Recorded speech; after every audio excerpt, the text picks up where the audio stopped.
Now, there are growing concerns for the Queen's health, with Her Majesty now having difficulty walking and standing for long periods of time. The 95-year-old is pulling back from royal engagements, and there are reports the Queen has recently been using a wheelchair. Now, it raised concerns about the monarch's attendance at Prince Philip's upcoming memorial, with a military-style operation apparently being planned to ensure the Queen is there.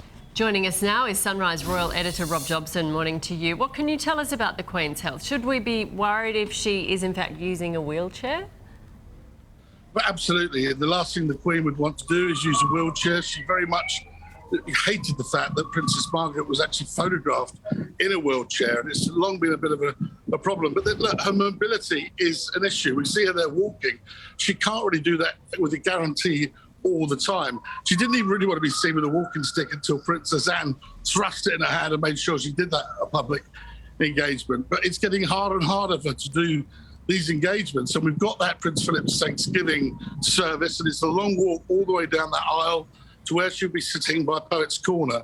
And they're going to try and work out a way to get her there through the back way without it being seen that she's compromised in any way.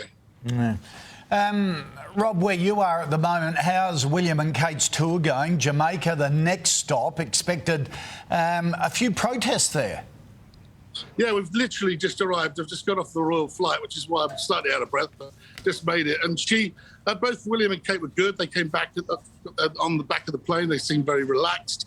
Yeah, look, I think that the fact that there are protests here is pretty much accepted because, of course, you know, the big issue in the Caribbean, the West Indies, is the issue of slavery and the reparations that has been high on the agenda. It was on the agenda in Barbados. So I think that Prince William, in a speech tomorrow, will address that. He will address the whole issue of slavery. He'll address the issue of protests too. Apparently that dress that she's wearing, obviously as a nod to the Jamaican flag, is a Roxana dress, and she struggled as she got off the plane because it was absolutely blowing a gale. Yeah. Could have had a Marilyn moment there if the wind had been stronger. Thank you very much, Rob.